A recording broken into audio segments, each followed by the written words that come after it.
everyone, it's Kitty, Mike. Hey everybody. We're on episode 5 of Peggy Carter, and this one is called The Iron Ceiling. And it was one I was really looking forward to once I saw the clip, because who's back, Mike? Dum Dum and the rest of the Howling Commandos. Yay! Even though, as we learned, they were not the same Howling Commandos. No. They are not, except for Dum Dum. So Dum Dum was in the first movie, and Captain America, the First Avenger, and he makes his return to the Marvel Universe. Yes, which I'm excited about because I really like his actor, and the character is good, and it was really good. Interestingly enough, while there is a British character and a kind of scrawny guy white character, and a black character in the Howling Commandos in the first movie, these are actually different characters that were in the comics that were brought in to help Dum Dum who weren't in the Captain America movie. Who were in the Captain America movie, but they were still Howling Commandos. So basically they're expanding the Howling Commandos to be more than just those people who we saw specifically help with Captain America. Even though I think it was highly implied that she worked with all of them at some point throughout their missions. It's just that we didn't happen to see them in the movie. So for people who were thinking that, who's the character? I'm going to look this up. I will find it really quick. The black character who was in the movie is actually in the comics one of the love interests for Peggy Carter. Gabe Jones was who he was the black character in the movie. In this one, there's another black Howling Commando, who's named Happy Sam Sawyer, who I believe was actually white in the comics, and they're trying to add more diversity, which I don't necessarily mind. But I think a lot of people saw, like, really quickly in the clips and in the commercials that there was a black Howling Commando, so they assumed it was Gabe. It's not Gabe. And I think some people might be disappointed about that, because I think they're really hoping, as far as who Peggy ultimately ends up with, because they know she gets married and has kids, that they were hoping that Gabe is kind of reintroduced. So that didn't happen in this episode. No, it didn't. It's kind of a surprise, because I was kind of leaning towards it being Gabe, too. I'm wondering if they just couldn't get those actors, so they decided to expand it. Which I don't necessarily mind. I'm sure it's that they couldn't get those actors. But I was really surprised that, story-wise, that they didn't try to go the Gabe route. But I also know that they mentioned that they weren't planning on doing a whole lot of romance with Peggy this season. And that they said, if knock on wood, if they get a second season, or they said even maybe into third season, that's when they would start tackling her love interest. But the fact is that they didn't want to make this the Peggy Carter needs to find love after she loses her boyfriend show.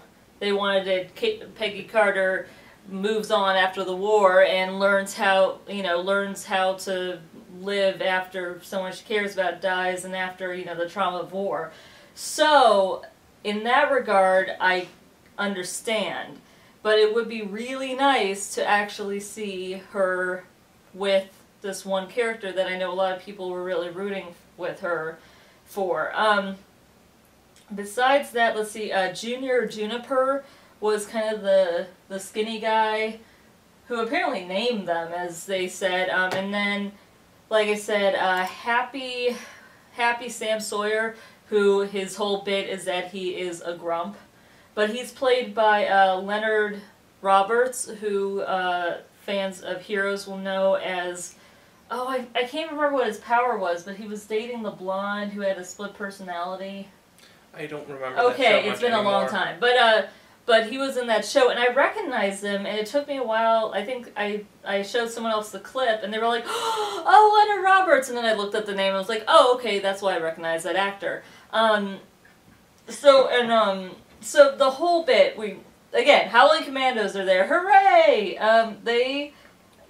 Basically, Peggy ends up going to Russia with a small group of her SSR co-workers. And, I mean, one, she's like, because she's the most qualified for the job, but because they're jerks, and they're like, you know, if a woman dies, then I'll be known as the guy who got Captain America's woman shot. No, it wasn't even that. It was just a woman shot. Yeah, and she was like, I was in Europe throughout World War II. I don't know if they called it war, but you know, I was in Europe throughout the war. Like, I helped save the world from a Hydra, you know, nuclear bomb. So, but no, she basically bribes her way on by getting the commandos to help out. Within like 2 minutes, they were like, if you think you can get the 107th, well, yeah, sure. And they're like, she's gonna walk away. And then like 2 minutes later, she comes in and goes, oh yeah, I got it done. Actually, that's like the whole episode seems to be her just walking in and being like, you guys are taking too long. I'm going to fix this. So... You got problems, yo, I'll fix them. Yeah, exactly. So she goes over, and this was, I will say, for the most part, like, just such an enjoyable episode, because for the first time in the series, we have people treating her like a friend and like someone that they respect, just like, that there's no her having to prove herself with the Howling Commandos. In fact, and I mean, I know that they jumped through the movie pretty quickly because there's a quick montage once she meets them, but you know, there's this sense that she never had to necessarily prove herself, where with her coworkers she's constantly having to prove herself, and then them making excuses for why they don't have to acknowledge her successes. Yeah, exactly. Like, I think there was at one point Thompson, after she cracked the code, Thompson was like, I'm very proud of Peggy, but, and you could just see her face like, as if he's better than her, or as if he actually is like a mentor of some kind. It was so ridiculous. But yeah, the commandos, especially Dum Dum, who has such a good rapport with Haley Atwell, but they have a lot of really great moments, and you can see, first of all, how competent everything, like, the project is, simply because they respect her enough to do her damn job and don't undermine her authority or disrespect her in that way. So that's really... And actually respect her opinion. Yeah. Like, there's this bit where Thompson's like, we're gonna do this, this, and this, and the commandos just look at Peggy and they're like, Peg? And she... and 4 teams of 2. We're gonna... No. We should do this instead, because it's gonna be much... Yeah. 2 teams of 4 would be much safer. We don't know what we're walking into. Yeah, exactly. And then she ends up... I think it's highly implied that she probably ended up saving their lives. Except for... And here's the problem. Yeah, 2 people die in this episode. And one of them is one of the Howling Commandos, the kind of scrawny white guy. And then the other one is apparently one of the Asian... was an agent for the SSR who was Asian American. And... one, I don't remember him ever being introduced, so it's like, oh, there was an actual not white person on the set. Oh, he's dead now. And that's kind of a problem. Not to mention the fact that then, like, and this happened on the Howling Commando side too, but you know, there was that big thing when Peggy's other coworker died in the 3rd episode? Yeah, it was like the 3rd or 4th episode. I think it was the 3rd. But there was this big thing where they were talking about how, you know, he's an agent just like us, and we can't fail him. And like, and then when... And it was like they treated it like a complete, like, they were mourning and they were It was a long outraged, period. And it was...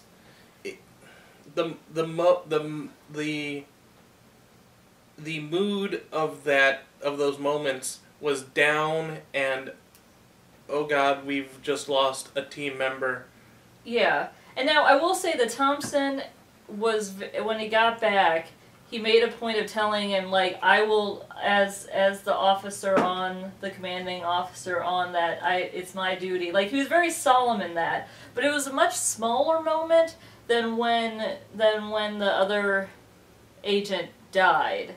And it felt weird. That and the commandos also had, like, a very... And I don't know if that was just supposed to be because they're so used to seeing war. and like that's how their group functions. Just like you have to move past it quick. But it still felt really weird that both of those deaths didn't have as heavy of an impact as the one that was like completely incompetent. And again, it's frustrating to me because apparently there was an Asian American agent in this office, and I don't remember seeing him before. So it felt really weird to me that they just happened to put in.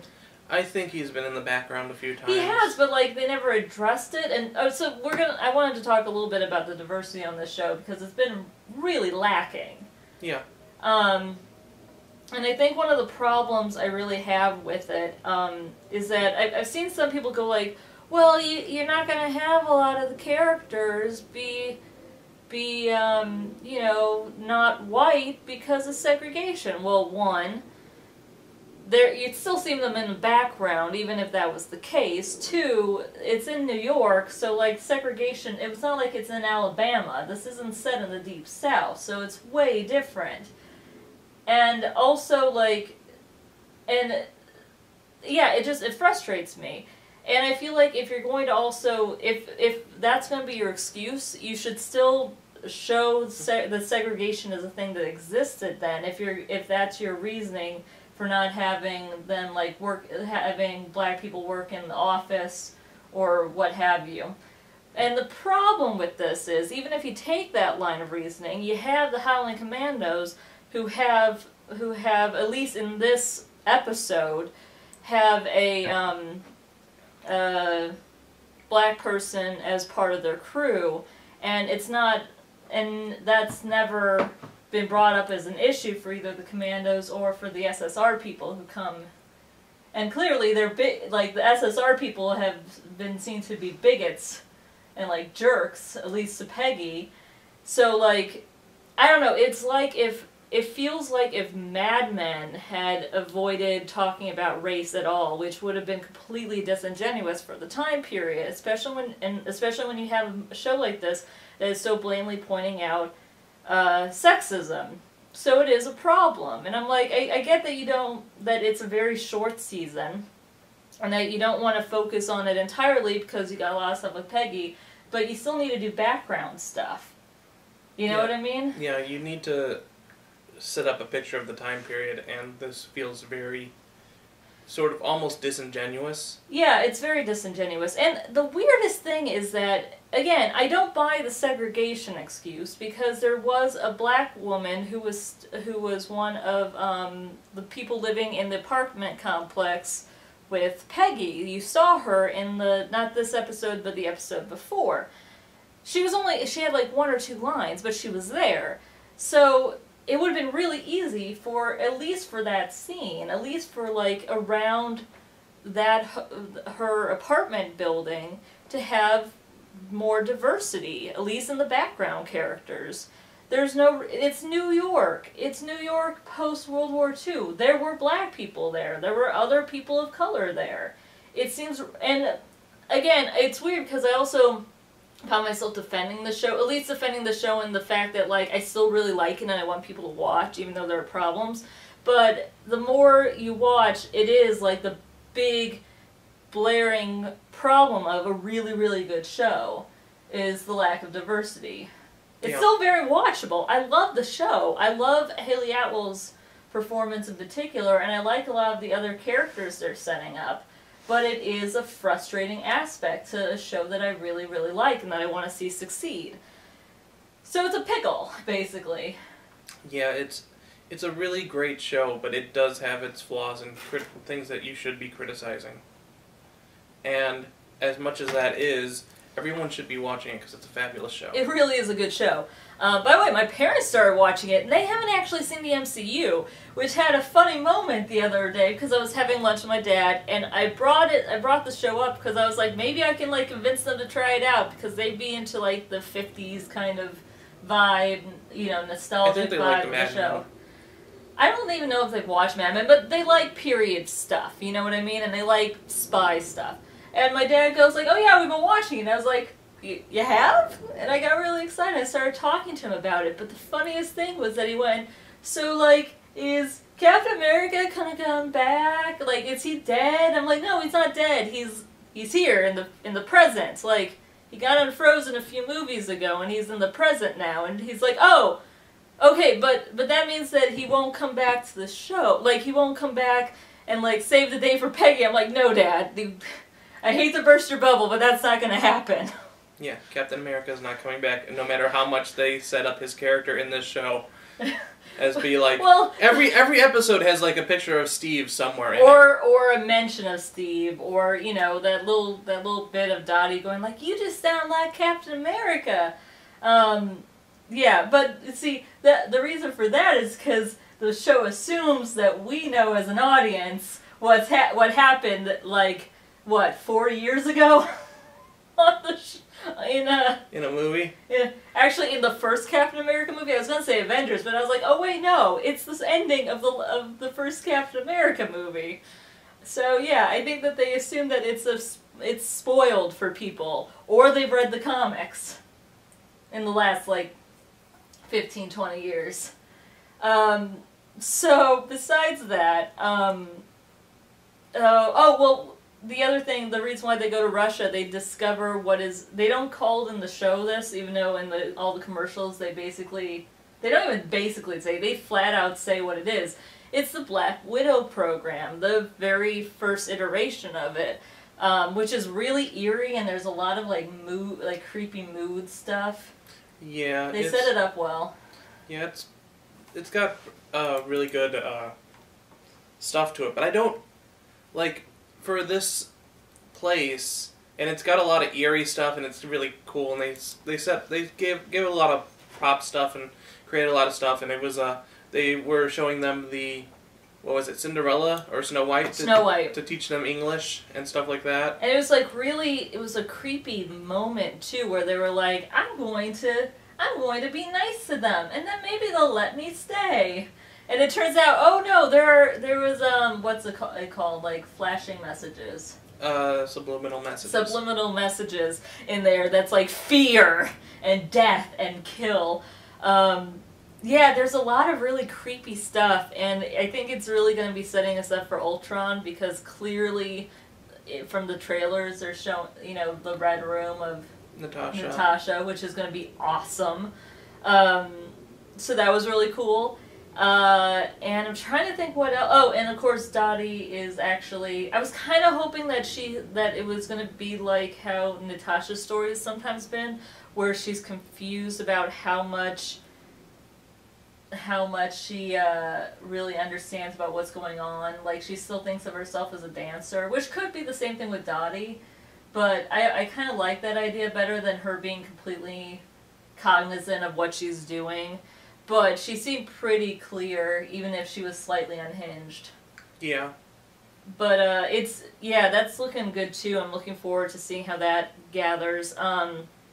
Besides that, set up for quite a bit is Sousa figuring out that it's Peggy, and that came back. Yeah, they've been sort of inching towards this for like the last couple episodes, where Sousa's on the case of figuring out who this blonde woman was, and then he catches Peggy Carter in just like a nightgown, was it? Yeah, it was her slip. Okay. Yeah, because the guy, she decides she has to change to get ready for this trip, so she's like, screw it, I'm going to the men's locker room, and they can deal with it, because there's no women's locker room on this floor because sexism. So she goes in, she changes in like another section, and Thompson, once again being a dickweed, like, Sousa comes in, he's like, oh, can you hand me from the locker over there, clearly knowing that she's changing. And so he ends up seeing her in a slip in an actually really adorable moment for people who happen to like those two, which I do. But then she turns around doing like a cute, like, this is what I really like about Peggy, that, like, she has this moment where she's like, I don't know what to do, so I'm going to turn around and go like this. And, like, that is her casual, someone's looking at me in a slip pose. So I really thought that was kind of funny. And then immediately he sees the mark that just happened to be the same mark that the blonde woman had on her shoulder. I think in her file it said it was a gunshot wound. Yeah, I think it might have been actually set up from the Captain America movie? Yeah, I think she might have gotten it in the Captain America movie and in the climax. So, yeah, so he knows, and I think he's trying to figure out whether he's going to tell them. We clearly find out by the preview yeah. that he is. So, I remember last episode we talked about Stark's going to have to come back and figure out some way to make it up to Peggy. Well, and they figure that her boss now thinks that he's innocent, which was a really interesting turn, that he's not going to be that he figures out that something's gone awry, and he doesn't want to pull away the wrong guy, which I don't know if it would show his competence, but at least shows that he's trying to do the right thing. He's trying to be justice rather than just... Yeah. He's looking for the truth rather than... Exactly. But yeah, but yeah, we have 3 episodes left, and Howard's gonna have to do something big. I mean, I'm assuming that it comes in this next episode. We talked in the last episode maybe it would come in Russia, but yeah. It didn't. Howard Stark doesn't show up, but Jarvis does come in to try to apologize to Peggy a couple more times. Yeah, I feel bad for Jarvis, but I do appreciate that he came in and tried to apologize himself, because I think he does feel a lot of remorse. Yeah, that was a really good scene. Before we get... I want to talk about Dum Dum towards the end. We can end with that. But I did want to talk about Thompson a little bit, because I do know that I've been very harsh on him. Especially because of last episode, but really the whole series, he's been kind of a dickwad. With this episode, you find out why. That doesn't excuse his dickishness, I think, by any means, and I don't think the show is trying to tell us to. But they do give him a little more complexity. Mm-hmm. So you understand who he is a bit more. Yeah, basically he got a Medal of Honor, but the actual thing that he did was actually very cowardly. He was supposed to have killed these Japanese troops, but he, in a moment of vulnerability with Peggy after they escape, and she basically saves his ass, and he tenses up. He's clearly... Yeah, Thompson collapses under the pressure of being back in a combat situation while they're in Russia. Yeah, but he ends up... also, for a little girls' school, there's a lot of crawl spaces troops. And things. Oh, yeah. Like, all of a sudden, it's, like, swarmed with Well, no, it was troops. supposed to be a trick. Remember? It was supposed to be a trap. So I don't know what the trap is, per se, that whole thing was, but it seems really suspicious that they find someone and rescue someone, so I'm really thinking that's a Hydra mole. Maybe. So all right. I think But I wanted to say that, so you find out that Thompson he admits that he actually ended up killing, he was, not gun shy, what's the opposite of gun shy? Like trigger happy, sort of. Like trigger nervous, whatever. His nerves got the best of him, and he ended up killing a bunch of people that were actually surrendering, and then he buried the white flag so that when people found him, they just saw that he had killed a bunch of men. So he's been, holding on to this guilt and building up this machismo and macho attitude, and basically treating people like garbage, and he admits it to Peggy, and Peggy, because she's a good person, and because she's a also someone who worked in war, so clearly she knows she understands, yeah, but she doesn't hold it against him, and they have this moment. I still do not count him as a love interest by any means, even though the boss mentions that it says I don't care about your crush on Carter, and I'm like, if that's a crush, he's acting like an 8-year-old and trying to pull her pigtails, except instead of pulling her pigtails, he's ruining her career and making things harder for her everyday life. So you're being an asshole, basically, Thompson. But at the same time, I at least appreciate the fact that they walked the fine line of it being her proving herself, so now everything's okay, and it being him, like, actually chalking up his own issues and and acting like a better human being. I don't know. I'm okay with it. I was worried about this episode for that reason, you know? Yeah. It still feels like, oh, see? All she had to do was work like 10 times harder for like 3 months and then save everybody and save the day. Now they respect her enough to not treat her like garbage. Now she's an equal. All she had to do was a large percentage more of the work. That's what and it's like, I don't know if that wants to be the lesson. It's not as bad in the show, but it is frustrating that that's kind of the lesson that is put on disenfranchised and marginalized people. That's kind of shitty. It was done better than I was worried it would be done. Yeah. You know what I mean? It's still a really great episode. It's a lot of fun and a lot of story elements. And I think it helps that this episode was also the one where she got treated really well by people who were actually... And we also get to see her be very competent in the field and other things. And, like, how well she does when people respect her. Yeah, exactly. And so I'm going to end with Dum Dum Dugan and her relationship because that was my favorite bit of this. They have a lot of really great moments, just the two of them, or like a little bit of interacting while other people are around. But she ends up like, he says like, did you get the thing I needed? And I'm like, oh my god, what kind of treason did she pull? Like, what kind of secrets? And no, it turns out he just wanted some American bourbon. So I thought I was like, whoo, no more treason for Peggy Carter, because she's got enough. But they have this moment where he's kind of teasing her, because she's not being a stick in the mud, but kind of like not agreeing to everything. And he's like, oh, you used to be fun. And she goes, well, things change. And he kind of realizes, oh, right, Steve. And they kind of have this moment where they're kind of both mourning together, and that's really great. And then the other part, my favorite little, not really line because it's 2 lines, but where it's in the middle of all this crossfire and like the bullets are flying and she says, you go first, I'm gonna hold them off. And he says, what would Steve Rogers say if I left his woman in Russia? No, if I left his best gal in Russia. And she goes, he'd say to listen or do what Peggy says. And after that, he just goes like, and he runs off. And that was such a great line, because, like, not only is it her being awesome and being like, just do what I say, but I can completely imagine Steve just going, just do what Peggy says! Oh, so good. Yeah, I really love this episode. I'm hoping that if we get more seasons, we get more with the Howling Commandos. I believe that they were kind of a part of S.H.I.E.L.D.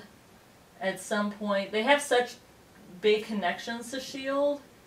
If the shorts that we had in the original, like, what was it, Phase 2 Marvel movies where we got the Peggy short? Yeah. And Dum Dum was there with Howard. Yeah. I guess their intention would be, if there are more seasons, to bring in the Howling Commandos Nick more. Fury was with the Howling Commandos, right? Like, originally. I'm pretty sure he was. It's possible. I just looked it up on Wikipedia. I looked up Howling Commandos on Wikipedia. I'm pretty sure Nick Fury's name was in there. So, like, the connections are big enough that they could do a season 2 where they bring in all the different Howling Commandos. And, again, that would be more diversity.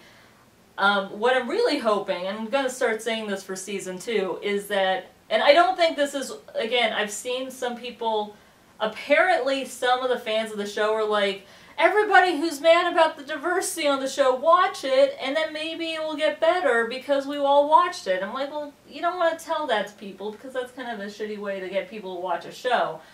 But that being said, I'm hoping that if we do get a season 2, what they really should do is have her be hand-picking who is on her team and her getting really awesome female characters, female agents of different diversity. I thought that it would be awesome if they actually had a Japanese American female agent, and her actually having to deal with some crap from people because it's right after World War II, you know? Yeah. Like get people that are from countries that were part of the Axis and be like, oh no, you're gonna deal with it because they're competent and they're actually also Americans and you're gonna deal with it. But yeah, it needs more diversity, and again, it's the big flaw of the show. It's frustrating because I feel like it would be an A+ for me, but right now it's like at a low A because of the lack of diversity, because it's so blatant. I still think it's very much you should be watching this show, but it is the biggest problem of it. Yeah, I agree with that. I'd probably give this show an A+ if it wasn't so obvious with its diversity problems, but. And I get that they don't want to make it part of the story, like a big part of the story, because they only have this short amount of time. But ignoring it is saying like it doesn't exist. Yeah, exactly. And the people that are going like, well, there was segregation. It's like there's no indication that there's segregation, like that segregation's an issue in New York in this universe that they're creating. So you can't use that as an excuse. That's ridiculous. And it's New York. New York has not, when was the last time New York only had white people in it? Probably when it was just called York. Yeah, exactly. What was it called before? New Amsterdam? New Amsterdam. New Amsterdam. It was darn Dutch. It was probably founded by 10 people. Yeah, exactly. That was about the last time. Yeah, last time. I think the world's been pretty diverse for a while, and we just like to believe it's not. What? The world's been diverse? The whole world? I know. Okay. So, it was a really good episode. We got 3 more to go. Next week, Peggy is found out, so this is, obviously shit's going to go down. Yeah, so I'm guessing Howard Stark's going to come in with his big, I'm helping Peggy now, I'm taking my stand, I'm helping you, and then Peggy begrudgingly accepts his help, and then feels like, I don't trust you yet. I feel like it's either gonna be Howard or just Jarvis, taking some initiative. It could be Jarvis, yeah, stepping in. But I think Howard has to come in and Howard's got to be. Yeah, to make up for they set up that he has to make it up to her, and he has to prove that he could be trusted. Mm-hmm. As just a friend, as just someone that she cares about. The other thing we didn't talk about was Dottie breaking into Peggy's apartment. We did a little bit. No, we didn't. All right. Well, Dottie breaks into her apartment, finds some stuff, leaves it be. Except for one of the pictures. Except for the pictures. Yeah, that's about it. She did not find Steve's blood. I kept going don't notice the thing. It's a good thing that Peggy did that then last episode. So with that, but yeah, so the Black Widow program's definitely a thing in this story, and Peggy's gonna be on the run next episode, and we got 3 episodes to go. So we'll see you next week. Bye, everybody. Bye.